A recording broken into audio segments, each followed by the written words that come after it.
Object லீனியரா move ஆகும்போது இல்ல collide ஆகும்போது எப்படி லீனியர் மொமெண்டம் கன்சர்வ்டா இருக்கோ அதே மாதிரி ஒரு ஆப்ஜெக்ட் மூவ் ஆகும்போது எப்பவுமே ஆங்குலர் மொமெண்டம் கன்சர்வ்டா இருக்கும். தட் மீன்ஸ் கான்ஸ்டன்டா இருக்கும்.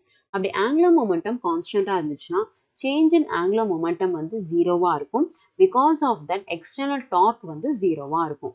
ஸோ இதுதான் கன்சர்வேஷன் ஆஃப் ஆங்குலர் மொமெண்டம். அப்போ இது எப்படி ப்ராக்டிக்கலாக ஹெல்ப்ஃபுல்லாக இருக்கும்னா ஒரு ஆப்ஜெக்ட் ரொட்டேட் ஆகும்போது எப்பவுமே angular momentum constant. So angular மொமெண்டமோட ஃபார்முலான L is equal to I omega. So ஐன்றது moment of inertia that deals about stability.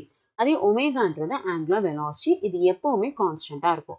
For example இப்போ ஒரு பர்சன் வந்து நல்லா கையை நல்லா ஸ்டிஃபாக விரிச்சிருக்காங்க. ஸோ விரிச்சிட்டு அவங்க வந்து ரொட்டேட் ஆகுறாங்க. அப்படி ரொட்டேட் ஆகும்போது அவங்களோட ஸ்பீட் வந்து ரொம்ப பெருசா இன்க்ரீஸ் ஆகாது. ஆனா அவங்க ரொம்ப ஸ்டேபிளா ஃபீல் பண்ணுவாங்க. கரெக்டா?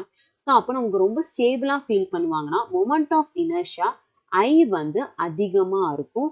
அதே அவங்க ஸ்பீடு கம்மியா இருக்கிறனால ஒமேகா வந்து கம்மியா இருக்கும். ஓகே. ஸோ அதே அந்த பர்சன் வந்துட்டு கையை நல்லா ஃபோல்ட் பண்ணிட்டாங்க.